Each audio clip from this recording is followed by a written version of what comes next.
J'aimerais lire un premier verset dans Marc au chapitre 12. Et au verset 28. Alors vous savez qu'il y a beaucoup de gens qui parlent de réveil spirituel.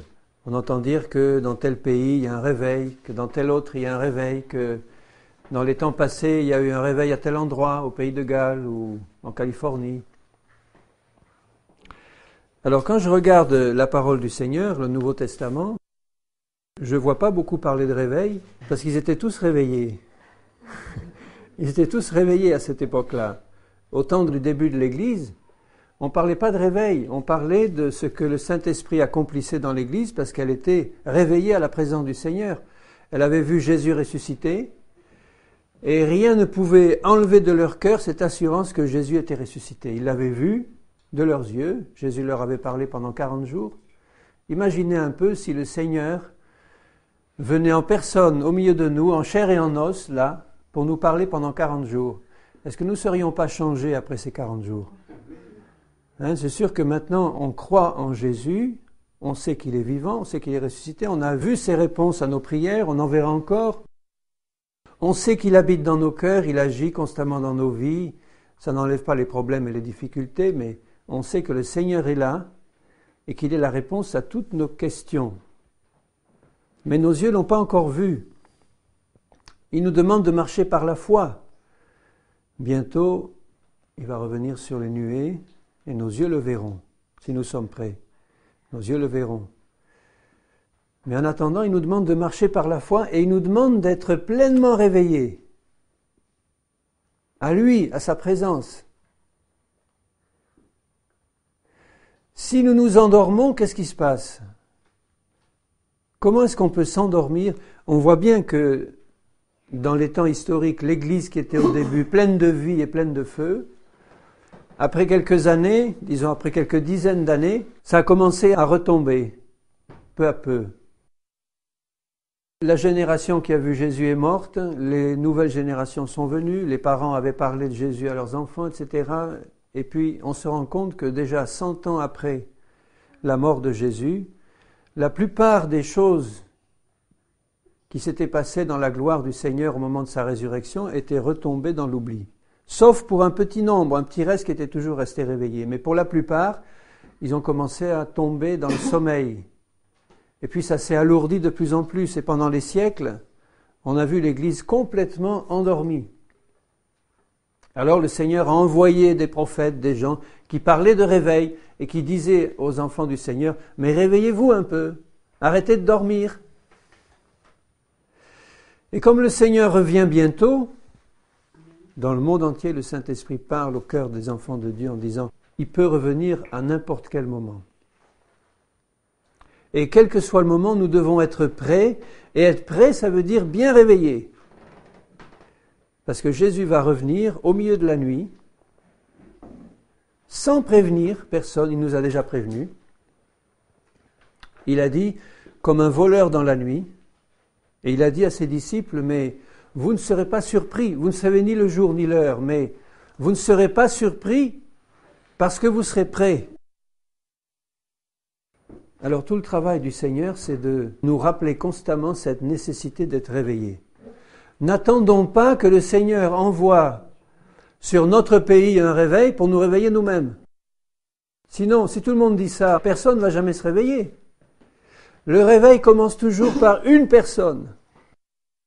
Et s'il y en a 2 ou 3 qui se réveillent dans un coin, eh bien si vraiment ils restent dans cette présence du Seigneur, la présence manifestée de Jésus au milieu de ces 2 ou 3 qui sont là, réveillés, va en attirer d'autres, le feu va se répandre. Alors, n'attendons pas que ça arrive à tel ou tel endroit. Disons-nous, là où nous sommes, là où je suis, Seigneur, je veux rester les yeux ouverts, je veux t'attendre et je veux grandir en toi constamment, pas rester stagné, ni reculer, mais continuer à grandir en toi. La vie chrétienne, c'est une progression en toutes choses, en Christ. Quand vous avez été appelés au Seigneur, que vous êtes convertis, comme moi aussi, on n'avait pas une très grande connaissance du Seigneur. On nous a annoncé l'Évangile, le Saint-Esprit nous a confirmé dans notre cœur que C'était un message qui était pour nous, et notre cœur était ouvert, on a ouvert notre cœur, et le Saint-Esprit est entré, a fait son travail. Mais il n'y a pas eu une super grande, totale révélation de Jésus. Et même maintenant, est-ce que vous pouvez me dire, je le connais parfaitement? L'apôtre Paul, il disait que je puisse le connaître, lui et la puissance de sa résurrection, et grandir constamment dans la connaissance de Jésus. Il n'y a pas d'autre vie chrétienne que de connaître le Seigneur et celui qui l'a envoyé, Jésus. Tout le reste, c'est de la religion. S'il n'y a pas une connaissance personnelle de Jésus qui grandit tous les jours, le reste, ça n'a aucune valeur. Et si nous connaissons le Seigneur, c'est ça la vie éternelle, si nous connaissons le Seigneur et que nous avons soif de lui et qu'on veut grandir en lui, constamment il va déverser dans nos cœurs ses richesses. Et il va se révéler, puisque la plus grande des richesses, c'est pas la puissance de Dieu, c'est pas les miracles et les guérisons, bien qu'on les demande et on les attend, c'est sa présence manifestée dans nos cœurs. C'est ça la plus grande des richesses. Je préférerais avoir, s'il me laissait le choix, rien du tout dans cette vie, ni or, ni argent, ni rien, ni guérison, ni rien du tout. Mais la connaissance de Jésus et sa présence dans mon cœur que tout le reste au monde. Seulement, comme il est compatissant, quand il nous donne sa présence, il nous donne aussi toutes les richesses qui vont avec dans son grand salut. Il ne veut pas nous priver de toutes les richesses qu'il veut nous donner, mais il veut que nous comprenions que la plus grande des richesses, c'est de rechercher sa présence à lui. Sa sainteté, sa justice. Et il dit, quand tu recherches ma justice, ma présence, la justice de Dieu, c'est sa présence, tout le reste est donné en plus. Alors, quelles sont nos priorités? Est-ce qu'on peut dire honnêtement au Seigneur, Seigneur, sur terre, je n'ai personne d'autre que toi? Une jeune fille chrétienne m'a dit il n'y a pas très longtemps, « Ah, moi, j'attends bien le retour du Seigneur, mais quand même, j'aimerais bien me marier avant. » Ou des fiancés qui sont sur le point de se marier, qui disent « Ah, si le Seigneur revenait maintenant, ça gâcherait un peu notre fête. » C'est malheureux, mais c'est comme ça que certains pensent. Si le Seigneur revenait maintenant, ça serait une fête merveilleuse, formidable. Si nous avons entendu un petit peu, la voix du Seigneur et puis les mélodies célestes qu'il y a dans le ciel, dans la Jérusalem céleste qui nous attend, mais toutes les mélodies terrestres n'ont plus aucune saveur pour nous. Elles ne devraient plus avoir aucune saveur. Quand on a commencé à connaître Jésus, et les merveilles qui sont dans le Seigneur Tout-Puissant, merveilleux, tout ce qu'il est comme bonté, comme amour, comme miséricorde, comme puissance de vie éternelle. Mais on n'a pas le désir de connaître vraiment quelque chose sur cette terre qui en vaille la peine. Sinon de le faire connaître aux autres. Alors il y en a un qui désire se révéler de tout son cœur, c'est le Seigneur. Mais il ne va pas se révéler à des cœurs qui n'ont pas soif de lui. Parce que c'est un Dieu qui se cache, c'est comme ça. Il veut qu'on le cherche de tout notre cœur parce que c'est lui qui nous a cherché le premier, c'est lui qui nous a envoyé le Seigneur le premier, c'est lui qui nous a aimé le premier, il nous l'a prouvé. Et il veut des cœurs qui aient soif de lui. Si tu as soif du Seigneur, tu vas marcher dans le réveil. Tu vas te réveiller maintenant et tu vas aller de réveil en réveil plus grand. On ne peut même pas employer le mot de réveil puisque tu vas marcher dans la lumière du Seigneur. Donc tu vas aller d'éveil en éveil. Dans ce verset que je voulais vous lire, là, dans Marc 12, et au verset 28, un des scribes qui les avait entendus discuter, sachant que Jésus avait bien répondu aux Sadducéens, les Sadducéens qui étaient des incrédules complets, s'approcha et lui demanda quel est le premier de tous les commandements. Jésus répondit, voici le premier. Shema Israël Elohim Enohenu. C'est la prière des Juifs aujourd'hui encore. Ils ne se rendent pas compte encore que là, c'est le Messie qui leur a rappelé cette parole. Mais écoute Israël, le Seigneur notre Dieu est l'unique Seigneur.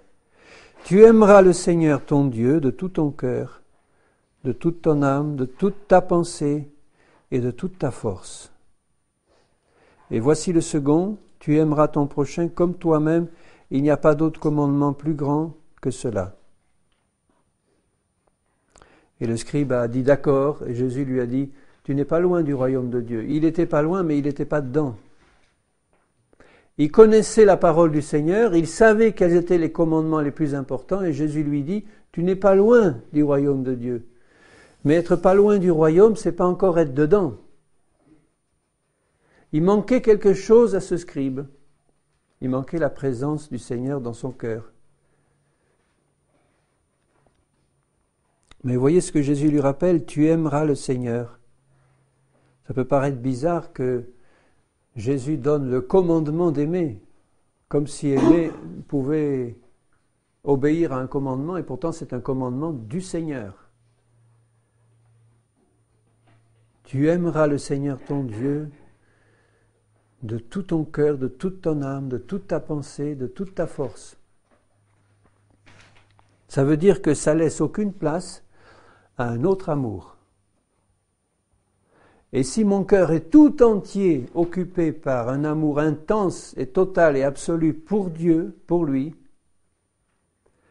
il va remplir mon cœur et je vais pouvoir obéir au second commandement qui est « Tu aimeras ton prochain comme toi-même ». Je ne peux pas aimer mon prochain comme moi-même si je n'aime pas Dieu de tout mon cœur. Alors tous les problèmes de manque d'amour entre nous, ou de manque d'amour entre chrétiens, ou entre chrétiens et ceux du dehors, eh bien ça se résume à une seule chose, c'est constater que notre amour pour le Seigneur n'est pas suffisant. Quand mon amour pour le Seigneur occupe tout mon cœur, toutes mes forces, toutes mes pensées, il va déverser son propre amour dans mon cœur et je vais être rempli d'amour pour les autres. Si je mène une vie égoïste, si je mène une vie dure, si je mène une vie tournée vers mes propres intérêts, c'est que je n'aime pas le Seigneur de tout mon cœur et de toutes mes forces. Pas encore assez. Donc le Seigneur, il ne dit pas ça pour nous culpabiliser et nous faire rentrer sous terre devant lui. Il nous aime, le Seigneur. C'est lui qui veut remplir nos cœurs. Il veut nous faire comprendre que si on doit être rempli de son amour, il faut le chercher lui et lui seul. Et sa promesse, c'est « Si tu me cherches, tu me trouveras ». On a plein de problèmes ici-bas. Il y en a qui sont tellement submergés de problèmes qu'ils se demandent si vraiment ils vont pouvoir rester en vie. Comme Paul le disait à un moment donné. Et je désespérais même garder la vie, tellement il était harcelé de tous les côtés. Mais il avait une connaissance personnelle de son Seigneur Jésus qu'il avait vu de ses yeux. Jésus lui avait parlé, il l'avait instruit, enseigné pendant des années, qu'il pouvait dire la mort m'est un gain. Il ne cherchait pas à mourir. Il n'était pas déprimé au point de chercher à mourir. Il se disait si ça continue, je sais bien que ma vie, elle va pas continuer parce qu'il y a trop d'épreuves, trop de difficultés, trop de persécutions. Mais si je dois mourir, la mort m'est un gain. Et de loin, je préfère de loin être avec mon Seigneur. Mais pour obéir à la mission que Dieu lui avait confiée et pour continuer à apporter la connaissance de Jésus aux autres et continuer à apporter la parole de Dieu à ceux qui étaient en train de mourir là dans ce monde, eh bien, il dit « Je reste au milieu de vous ».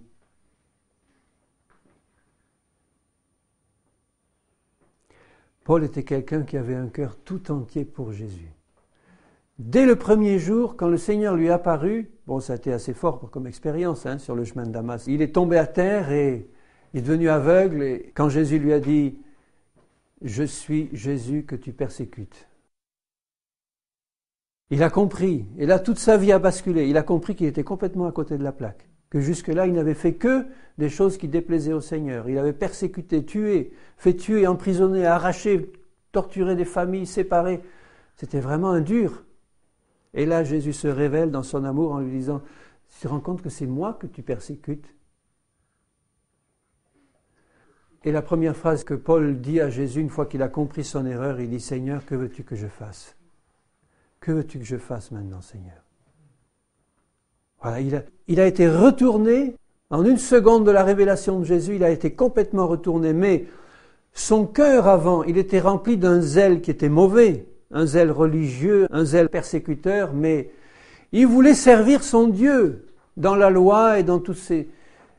ces choses mauvaises qu'il faisait, mais son cœur était tout entier au service. Il croyait être au service de Dieu. Le Seigneur lui a montré que ce n'était pas comme ça qu'il devait le servir.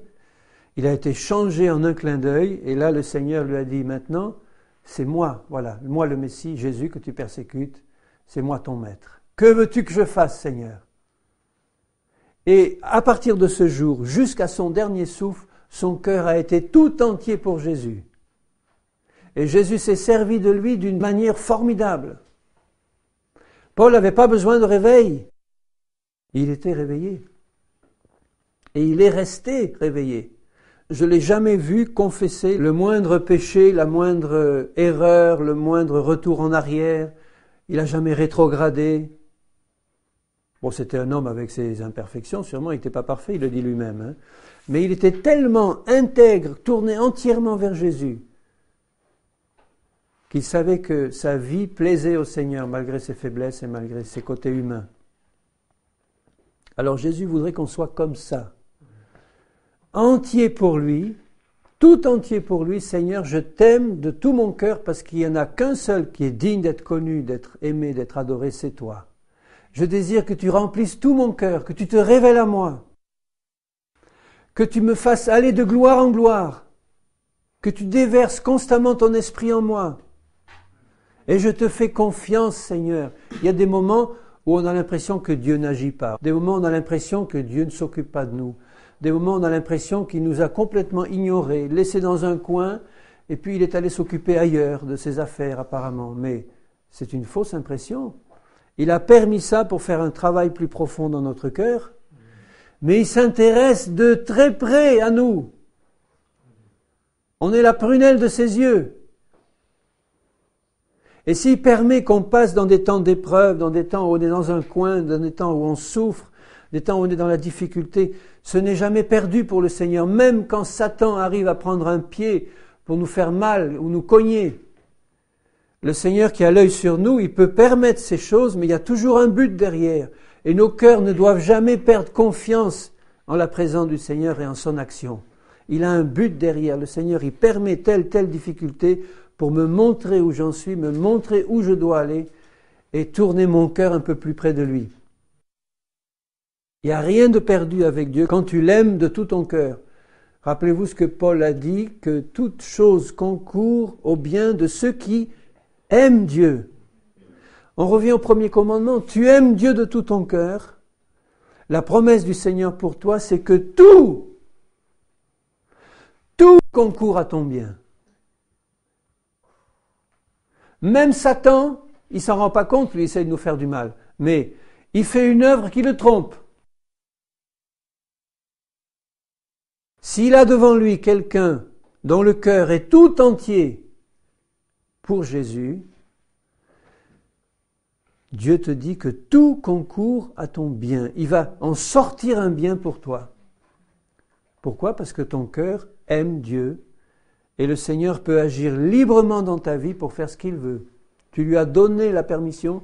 Vous vous rendez compte, nous, ces créatures, il attend, parce qu'il nous a créés libres, que volontairement nous disions « Seigneur, agis comme tu le veux dans ma vie. Fais ce que tu veux. »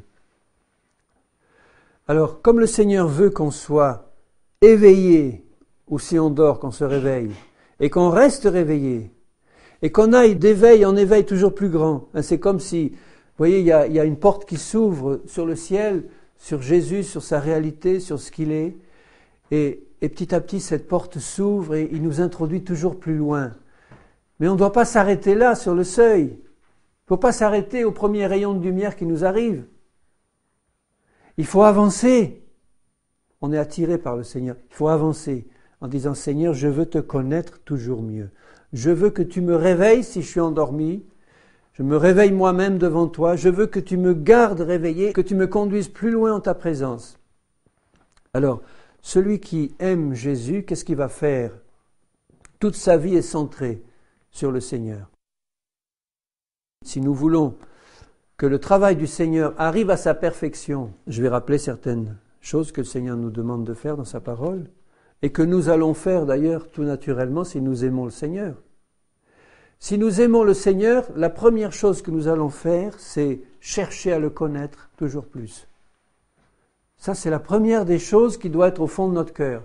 On ne doit pas s'intéresser d'abord à nos problèmes, à nos misères, à nos difficultés, mais à la recherche du Seigneur. Ça, c'est déjà un signe de maturité spirituelle. Parce que quand on vient au Seigneur, c'est normal au début, on arrive avec tous nos fardeaux, nos problèmes, nos difficultés. Seigneur, voici, vois ça. Seigneur, j'ai ci, j'ai besoin de ça. Et le Seigneur, qui est un bon Père, il répond, ou il répond pas, mais enfin, il répond selon sa volonté, selon sa parole. Hein. Mais il répond, mais il lui tarde, le Seigneur, qu'on ait une prière un peu plus profonde devant lui en disant, Seigneur, je veux te connaître mieux. Parce que si nous avons une plus grande connaissance du Seigneur, le reste va suivre. On va apprendre à le connaître mieux, on va pouvoir lui parler davantage, d'une manière plus personnelle. On va apprendre à reconnaître sa voix de mieux en mieux. Au début, on ne reconnaît pas la voix du Seigneur, mais avec la connaissance qui approfondit, on reconnaît de mieux en mieux la voix du Seigneur, tout en étant prudent parce que le malin peut, ou notre propre esprit peut essayer de nous faire passer des autres voies pour la voix du Seigneur. Mais on va apprendre à la reconnaître de mieux en mieux. Et c'est ça que Jésus veut. On vit dans un monde tellement confus, avec tellement de fausses doctrines, tellement de religions chrétiennes différentes, que le Seigneur veut qu'on sache entendre sa voix directement dans nos cœurs par son esprit. Et c'est pas être orgueilleux de désirer ça devant Dieu, de dire Seigneur, tu vois la confusion qu'il y a, il y en a un qui dit ça, l'autre qui dit ça, un qui dit noir, un qui dit blanc, et Seigneur, et puis ils disent tous parler de toi, ils disent tous qu'ils sont prophètes de l'Éternel, ils brandissent tous la Bible, et puis ils disent voilà ce qui est écrit, et puis l'autre dit c'est écrit le contraire. Alors le Seigneur veut que dans le fond de nos cœurs, il y ait la voix du Saint-Esprit qui nous parle directement et qu'on sache la reconnaître. Et sa promesse est certaine si nous lui demandons de se révéler à nous de plus en plus, il va le faire parce que c'est son désir numéro 1. Mais il va le faire si nous avons, nous, le désir. Rappelez-vous ce que Jésus dit à ses disciples. Il dit que ceux qui ont soif, il dit, ceux qui ont soif, qu'est-ce qu'il leur dit? Venez à moi et buvez. Celui qui a soif, qu'il vienne à moi et qu'il boive ce qu'il y a dans le cœur du Seigneur, sa présence, son esprit, sa vie, sa nature. Je m'approche de lui et je dis, Seigneur, je veux te connaître mieux, je veux boire à ta source. Je veux que de mon sein sortent des fleuves d'eau vive. Mais ces fleuves d'eau vive, avant de sortir de mon sein, il faut qu'ils y entrent et qu'ils y entrent d'où? De toi. Je veux m'approcher de toi pour boire à ta source d'eau vive. Donc celui qui aime Jésus, la première des choses, c'est de rechercher sa présence et de rechercher à mieux le connaître. En passant des moments tranquilles avec lui. En passant des minutes, des heures tranquilles où on se met quelque part et on dit « Seigneur, je vais passer un moment avec toi ».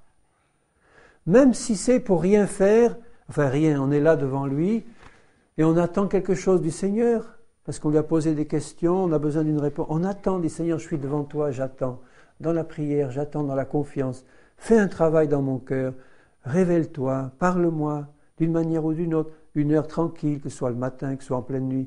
Là, j'aime bien passer du temps devant le Seigneur, c'est tranquille, c'est calme. Et parfois, je passe une heure devant le Seigneur, il ne se passe rien du tout.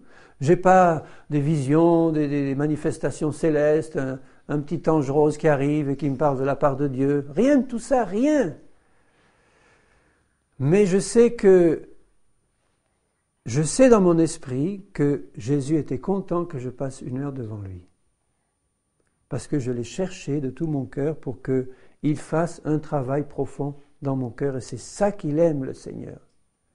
Donc je vais le chercher par des moments passés avec lui dans la prière où je vais lui parler comme à un ami, où je vais lui exposer ce que j'ai au fond de mon cœur et où je vais lui dire « Seigneur, révèle-toi ». Et les prières que Paul demandait, j'ai envie de vous rappeler 2 ou 3 de celles qu'il faisait. Lui qui connaissait le Seigneur, il dit au chapitre 1er de l'Épître aux Éphésiens et au verset 16, il dit « Je ne cesse de rendre grâce pour vous, faisant mention de vous dans mes prières. » Alors il fait mention d'eux dans ses prières. Et il avait sur le cœur cette prière ardente pour les Éphésiens. Il dit « Que le Dieu de notre Seigneur Jésus-Christ, le Père de gloire, vous donne un esprit de sagesse et de révélation dans sa connaissance. Qui vous donne un esprit de sagesse et de révélation dans sa connaissance et qu'il illumine les yeux de votre cœur pour que vous sachiez quelle est l'espérance qui s'attache à votre appel, etc. Quelle est la richesse de la gloire de son héritage qu'il réserve aux saints, nous, qu'il a sanctifiés par son sang. Quelle est envers nous qui croyons l'infinie grandeur de sa puissance. Toutes ces choses qu'il énumère. Mais il dit, tout ça ne t'est donné que si tu le demandes au Seigneur dans la prière. Vous voyez, la prière de Paul, c'était pas de dire, Seigneur, guéris-les de leur maladie, qu'ils soient riches, qu'ils n'aient pas de misère, etc. Bien sûr, il s'occupait de ça aussi. Il priait pour les malades, ils étaient guéris. Il allait apporter de l'argent aux Juifs de Judée qui étaient dans la misère. Mais la prière qu'il faisait pour eux, c'est, Seigneur, ouvre les yeux de leur intelligence pour qu'ils sachent quelle est la richesse de leur héritage en Christ. Qu'ils sachent, Seigneur, ouvre leurs yeux. Dans Éphésiens 3, il dit au verset 14, « Je fléchis les genoux devant le Père », donc il prie en fléchissant les genoux. Au verset 16, « Afin qu'il vous donne selon sa richesse, la richesse de sa gloire, d'être puissamment fortifié par son esprit dans l'homme intérieur, en sorte que Christ habite dans vos cœurs par la foi, afin qu'étant enraciné et fondé dans l'amour, vous puissiez comprendre avec tous les saints la longueur, la largeur, la profondeur de l'amour de Christ. » Vous voyez sa prière? Seigneur, mais que leurs yeux s'ouvrent, qu'ils puissent comprendre la richesse de leur héritage, qu'ils puissent comprendre ce que tu en réserves pour eux, qu'ils soient puissamment fortifiés dans l'être intérieur. C'est ça le réveil. Si je suis puissamment fortifié dans mon être intérieur, je vais être réveillé, éveillé. Pour que Christ habite dans nos cœurs par la foi. Christ habite dans mon cœur, je sais, par son esprit. Mais je dois en être conscient en permanence. Il est là-haut dans le ciel, assis à la droite du Père. Il m'a envoyé son esprit qui habite en moi. Comme son esprit et lui sont un, le Père, le Fils, le Saint-Esprit habitent en moi par la foi en sa promesse et de manière réelle. Et voyez les prières que Paul faisait, je dois les faire aussi pour moi. Quand je me place devant le Seigneur dans la prière, je dois dire, Seigneur, j'ai besoin d'une seule chose, c'est que tu te révèles à moi, profondément, en vérité, que je sache qui tu es, quelle est ta parole. Illumine les yeux de mon cœur. Regardez dans Philippiens ce qu'il dit au chapitre 1er et au verset 9. Ce que je demande dans mes prières, c'est que votre amour augmente de plus en plus en connaissance et en pleine intelligence pour le discernement des choses les meilleures, afin que vous soyez purs et irréprochables pour le jour de Christ. Comment Jésus veut que je sois pur et irréprochable pour le jour de Christ? En le priant et en disant, Seigneur, que mon amour augmente de plus en plus en sagesse et en intelligence. Pour que je discerne les choses les meilleures. Je vais discerner les choses les meilleures par l'amour de Christ. Le premier des commandements, aime Dieu de tout ton cœur, aime ton prochain. Et là, il dit, prie pour que ton amour augmente en pleine sagesse et intelligence, pour que tu discernes les choses les meilleures. C'est cet amour-là que j'ai pour le Seigneur qui déverse dans mon cœur, qui va me faire discerner les choses les meilleures, qui va me faire discerner la personne de Jésus lui-même, pour que je sois pur et irréprochable pour le jour de Christ. Nos manquements les plus importants, ce sont nos manquements dans la prière. Tu peux être très actif pour le Seigneur, tu peux évangéliser la terre entière, tu peux faire des tas de choses et même des miracles et des prodiges pour le Seigneur, mais si tu n'as pas la prière dans ton cœur comme objectif numéro un jour tout va s'écrouler, ou tu n'iras pas très loin. Tout le ministère de Paul, qui était si grand, était basé sur sa prière qu'il entretenait avec le Seigneur Jésus. Et puis vous voyez quel type de prière, des prières fantastiques. Si nous prions constamment pour nous, pour les autres, pour ma femme, pour mes frères, mes sœurs, en disant, Seigneur, illumine les yeux de notre intelligence, que nous te connaissions, que nous sachions quelle est ta parole, qu'on connaisse ta révélation.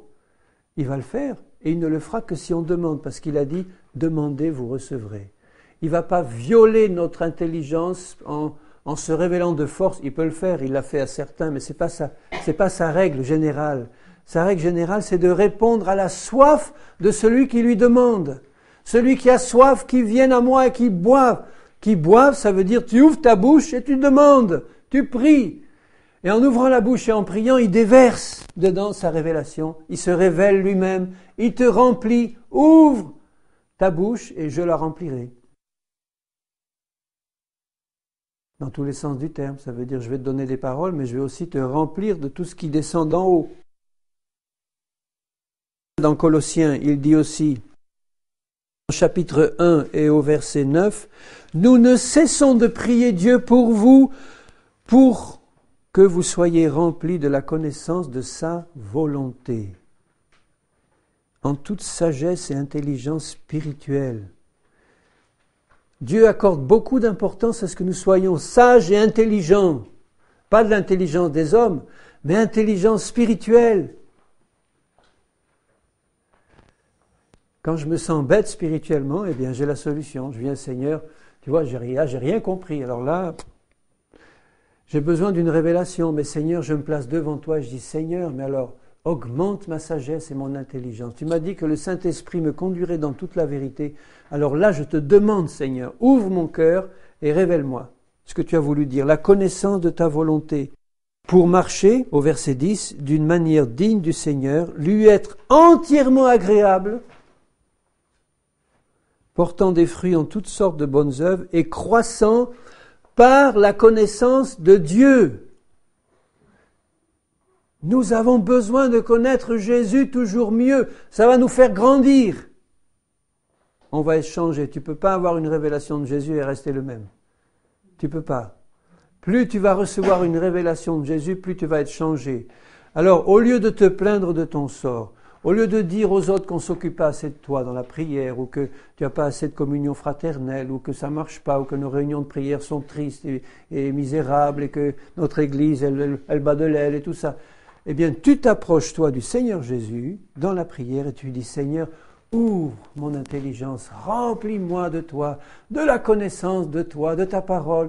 Et tu vas être tellement rempli que tu vas être une source vivante qui va abreuver tout autour de toi. Et les gens, s'ils viendront te voir, ça ne sera pas pour toi, ça sera parce qu'il coule en toi une source qui vient du ciel. Et au lieu d'être un fardeau, tu vas être une bénédiction. C'est toi qui vas ôter les fardeaux.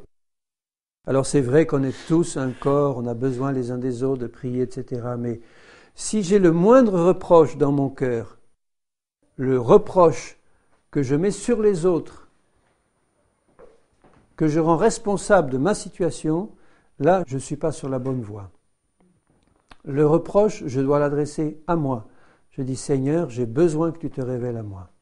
J'ai besoin que tu m'ouvres l'intelligence. J'ai besoin que tu ouvres l'intelligence aussi de mes frères et de mes sœurs. Et je vais prier pour ça, Seigneur, comme Paul le faisait pour les autres. Mais prions ces prières, j'y reviens constamment. Pour moi, pour les autres, prions ces prières. Parce que là, il y a la volonté parfaite de Jésus qui se manifeste. Seigneur, révèle-moi ta volonté. Révèle-moi ta parole. Donc mon amour pour Jésus va grandir quand je passe du temps avec lui et quand je fais ces prières-là. Révèle-toi, révèle-moi ta volonté, remplis-moi de toi. Et Jésus travaille avec force à le faire. Et puis si j'aime Jésus, je vais passer du temps à méditer sa parole. Les deux vont ensemble d'ailleurs. Je ne peux pas avoir de connaissance approfondie de Jésus si je ne médite pas sa parole dans un esprit de prière, parce que tout m'est donné dans sa parole. Tout ce qu'il faut pour ma vie m'est donné là. Si je dis, Seigneur, je veux t'obéir, il va me dire, d'accord, je vais te parler par mon esprit, te donner des révélations et tout, mais la méthode la plus sûre, c'est il va attirer mon esprit vers sa parole. Il m'a dit, plonge-toi là-dedans. Passe du temps à méditer ma parole, parce que c'est une source de vie. Et si tu la médites avec un cœur grand ouvert, ce sont des graines qui vont se planter en toi, qui vont produire une moisson riche. Tout y est là-dedans. Tout ce qu'il me faut y est. Et en plus, je vais avoir le moyen sûr de pouvoir vérifier tout ce qui me vient de l'extérieur ou du monde surnaturel ou du monde de Dieu, parce que toutes les révélations que le Seigneur va me donner seront toujours appuyées par sa parole ou sur sa parole. J'aurai un moyen sûr et certain, si je le fais d'une manière honnête, pas pour essayer de déformer la parole pour que ça aille dans le sens de ce que je souhaite, mais un cœur honnête en disant « Seigneur, je veux vraiment t'obéir. Donc j'ai besoin de connaître ta volonté, même si elle est contre ce que j'aime faire moi. Seigneur, je désire que tu te révèles, que tu me révèles ta volonté pour que je puisse entrer dans tes plans et t'obéir de tout mon cœur. » Vous vous rendez compte toutes les différences d'interprétation de la parole qui circulent dans le monde entre sectes chrétiennes. J'ai pas d'autres mots. Tous les mouvements chrétiens sont des sectes. Depuis l'Église catholique, en passant par l'Église protestante, en allant par les orthodoxes, etc. C'est pas dans un sens de jugement que je le dis, mais secte au sens où chacune a construit sa propre ensemble de théories, de théologie, etc. Et sur beaucoup de points, ils s'opposent ou ils sont différents. Chacun disant que c'est toute la révélation de Dieu, et puis manifestement, on voit qu'il y a des différences. Donc si je suis honnête et sincère, je vais me mettre devant le Seigneur en disant « Seigneur, quand je vois cette confusion, je veux à tout prix que ton Saint-Esprit me conduise dans la vérité. Cette doctrine-là qui m'est enseignée ou qui m'a été enseignée, est-ce qu'elle est vraiment dans ta parole? Je veux n'avoir de révélation que de toi et de ta parole. Et là, je l'aurai si je suis suffisamment humble et ouvert pour la recevoir. Le Seigneur va me parler dans le secret de mon cœur, il va me montrer quelle est son interprétation à lui. Il n'y en a qu'une de bonne, c'est la sienne. Et je remarque une chose, c'est encourageant, c'est que plus nous nous approchons du Seigneur, si deux frères et sœurs chrétiens qui ne se connaissent pas, mais qui ont passé du temps chacun dans leur coin devant le Seigneur, à prier, à méditer sa parole, ils reçoivent du Seigneur la même révélation sur sa parole. Et quand ils se rencontrent, ils disent « Tiens, j'ai prié vraiment de tout mon cœur. Ça a pris du temps, mais le Seigneur m'a montré que sa volonté, c'était ça. » Et l'autre dit « Oui, moi aussi. » Vraiment, c'est ça. Et après, quand tu écoutes quelqu'un d'autre qui te donne une interprétation qui n'est pas la même, le Saint-Esprit qui est dans ton cœur, il ne confirme pas. Non, c'est pas ça. Mais c'est une marche qui est délicate. Parce que si on va trop vite dans l'écoute de ce qu'on entend, que ce soit la voix d'un homme qui parle, ou que ce soit des révélations qu'on reçoit, ou des impressions qui viennent dans notre cœur, ou des pensées qui nous viennent, si on ne prend pas le temps de s'arrêter et de prier en contrôlant soigneusement dans la parole, on va se faire emporter par tout vent de doctrine. Et ça, personne ne pourra le faire à ma place. Moi, je peux prier pour que le Seigneur vous révèle sa parole, ou vous donne l'illumination quand vous la méditez, mais si vous la méditez jamais, ça ne va pas se faire ce travail-là. Même Jésus, vous vous rendez compte, Jésus qui est la parole vivante, le Verbe vivant, a accordé une autorité suprême à la parole écrite de Dieu. Quand le diable vient le tenter dans le désert, son seul moyen de défense et de réplique, c'est « Il est écrit », Satan, il est écrit. Il connaissait bien la parole, il est la parole. Il est écrit, il est écrit, il est écrit. Si quelqu'un vient essayer de te troubler, tu dis « Il est écrit ». Quand ceux qui sont pour le divorce chrétien viennent à moi, je leur dis « Il est écrit, je hais le divorce et la répudiation ». Et non pas moi, mais le Seigneur ordonne que la femme ne se sépare pas de son mari. Si elle est séparée, qu'elle se réconcilie ou qu'elle demeure sans se marier.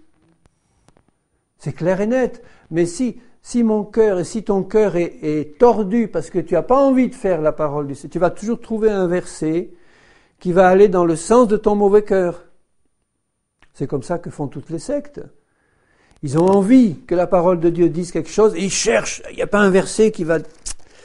Ah, celui-là, il me paraît convenir. Ça colle. Et alors là, c'est la catastrophe. Mais si je dis, Seigneur, que ta vérité pénètre dans mon cœur, je veux vraiment que toi, tu m'expliques les contradictions apparentes, tout ça, et puis que tu me donnes ta pensée. Et là, parce que j'ai cherché honnêtement, il me la donne.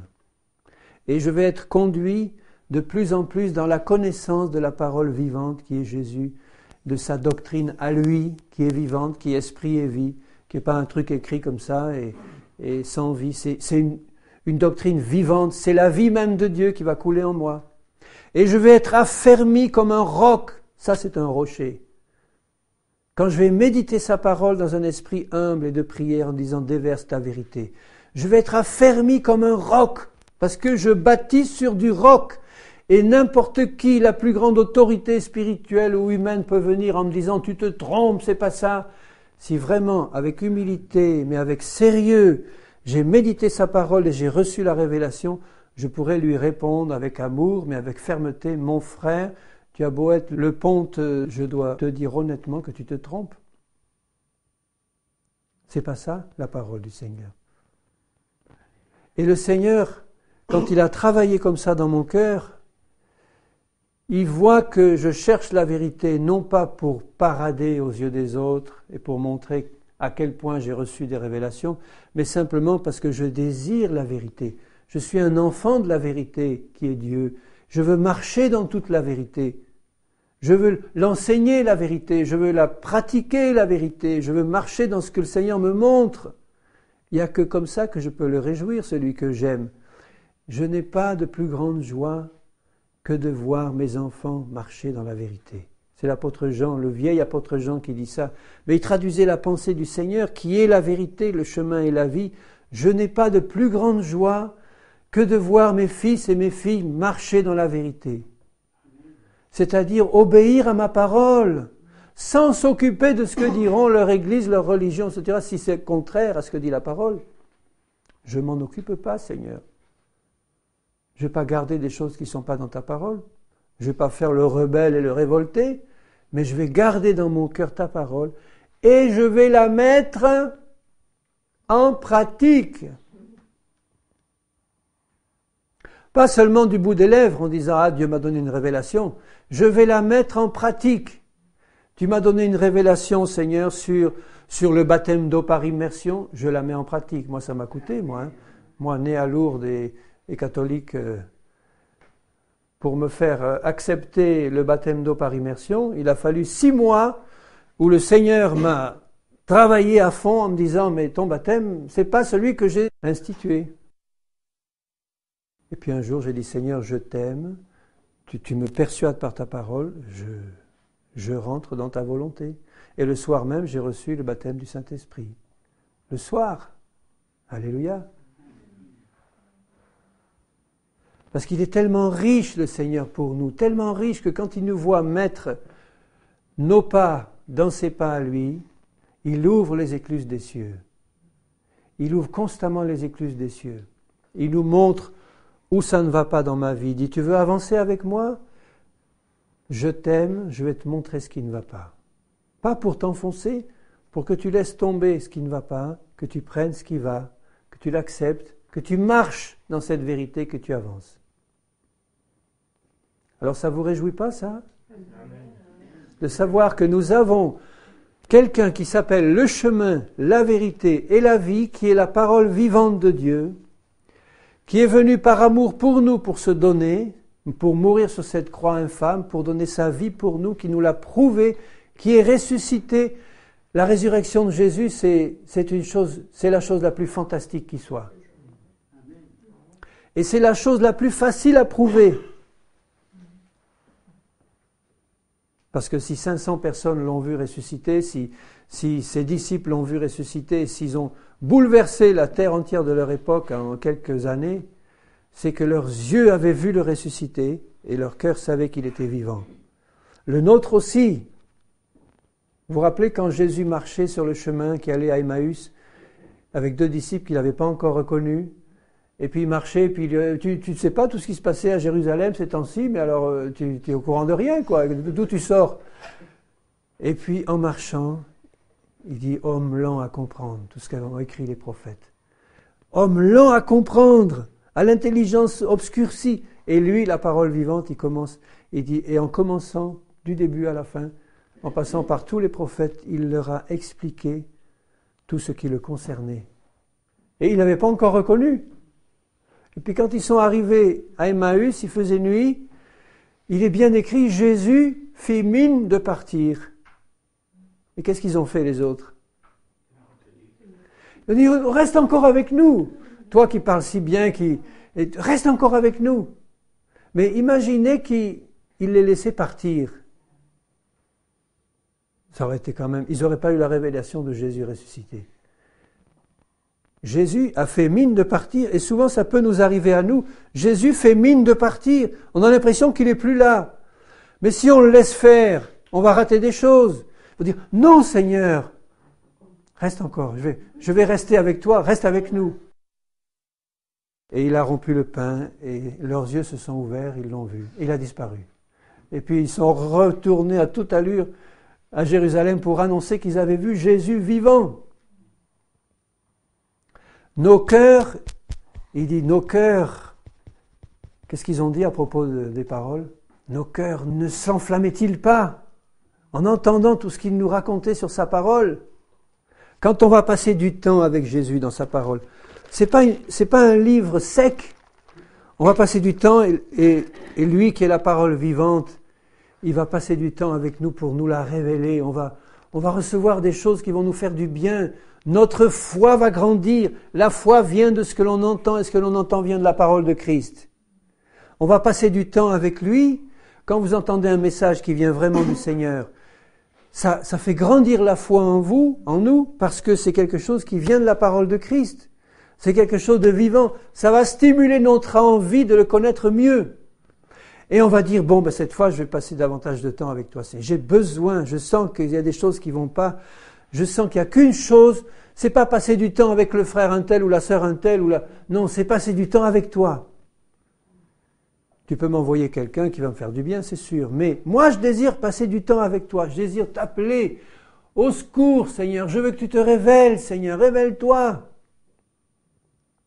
Et puis lui, il choisit les moyens pour se révéler.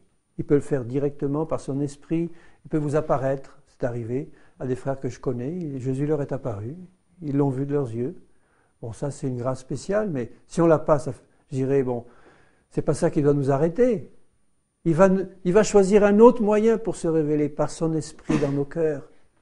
Ou il va nous envoyer un frère, une sœur, alors là, ça sera lui qui l'aura fait, qui va nous apporter quelque chose, un don de la part de Dieu, quelque chose qui va nous faire du bien. Mais tout vient de lui parce que mon cœur le cherchait, lui, en premier. Alléluia, en premier. Christ en nous, l'espérance de la gloire. L'exhortation que j'ai à vous faire, bien-aimés, c'est que vous vous approchiez constamment, toujours plus, du Seigneur Jésus dans la prière et dans la méditation de sa parole. Mais pour la mettre en pratique, dans un esprit d'obéissance, Seigneur, tout ce que tu vas me révéler, je vais le mettre en pratique. Non pas comme une loi ou un commandement pesant, mais parce que je t'aime, je vais mettre ça en pratique, Seigneur, je vais le faire, parce que ça te fait plaisir, par amour pour toi. Je vais m'intéresser à tes intérêts, Seigneur. Et en m'intéressant à tes intérêts, je vais m'intéresser aux intérêts des autres aussi. Je vais connaître un Sauveur tellement merveilleux, de plus en plus, que je vais avoir besoin d'en parler aux autres. On doit tous évangéliser. C'est sûr. Et j'ai besoin du Seigneur. Je dis, Seigneur, que je ne rate pas les occasions que tu mets sur ma route de parler de toi, de donner même un traité ou de donner un mot de toi ou quelque chose. Seigneur, j'ai besoin. Je te connais comme un trésor précieux, puis je vois des gens là qui crèvent de faim spirituelle, alors que tu es la réponse à tout. Donne-moi, Seigneur, ce courage. Et puis remplis mon cœur de ta présence, que ça sorte tout seul. Que quand on me voit, on voit ta présence dans mon cœur, dans ma vie. Alors ce Seigneur-là, il est au milieu de nous ce soir. C'est vrai, je voudrais que nos yeux intérieurs soient tournés vers lui. Maintenant, j'aimerais qu'on passe un moment. Je ne sais pas comment le Seigneur va nous conduire maintenant, mais je pense qu'il faut que je m'arrête là maintenant. Et puis que ce que j'ai sur le cœur, c'est que nos yeux soient tournés vers lui et qu'on passe un moment avec lui, parce qu'il est là au milieu de nous, pour déverser nos cœurs ou passer un moment devant lui ou laisser son esprit agir, je ne sais pas comment, il sait lui, nous conduire plus près de lui dans sa présence. Et c'est un moment privilégié quand on est ensemble entre frères et sœurs, parce que le Seigneur a des promesses spéciales pour les groupes qui se réunissent en son nom. Là où 2 ou 3 sont unis dans le cœur en mon nom, sont rassemblés en mon nom, je suis au milieu d'eux. Alors ce Seigneur-là vivant dans nos cœurs, il est au milieu de nous et il veut nous toucher et nous bénir et nous faire du bien, se révéler davantage. C'est ça. Alors je vous exhorte à passer un moment ensemble devant lui, que nos yeux soient tournés vers lui, disons-lui ce qu'on a sur le cœur, même un merci, quelque chose qui lui fait plaisir, une reconsécration si on en a besoin, un retour de notre cœur tout entier vers le Seigneur si on s'est un peu écarté, quelque chose qui va lui faire plaisir à celui qu'on aime. Pour ma part, Seigneur, je veux simplement te dire que mon cœur, Seigneur, désire te connaître mieux, je désire te connaître mieux. Seigneur, je t'aime, mais je sais que mon amour manque encore de force et de puissance parce que tu es digne de tout l'amour, Seigneur, de mon cœur. Et je veux te prier que tu remplisses mon cœur de ton amour, que tu remplisses ce cœur ouvert qui est devant toi et que tu me remplisses de toi, de ton amour, de ta présence. Je ne veux pas sortir d'ici, Seigneur, sans avoir reçu ce que je te demande, mon Père. Davantage d'amour, de connaissance de toi. Comme il est dit dans ta parole que j'ai lue, Seigneur, tu as dit afin que nous sachions quelle est la hauteur, la profondeur, la largeur, la longueur de l'amour de Christ. Seigneur, révèle-toi davantage. Fais du bien à mes frères, à mes sœurs qui sont là. Étends ta main et fais-leur du bien, Seigneur. Tu connais leurs besoins, leurs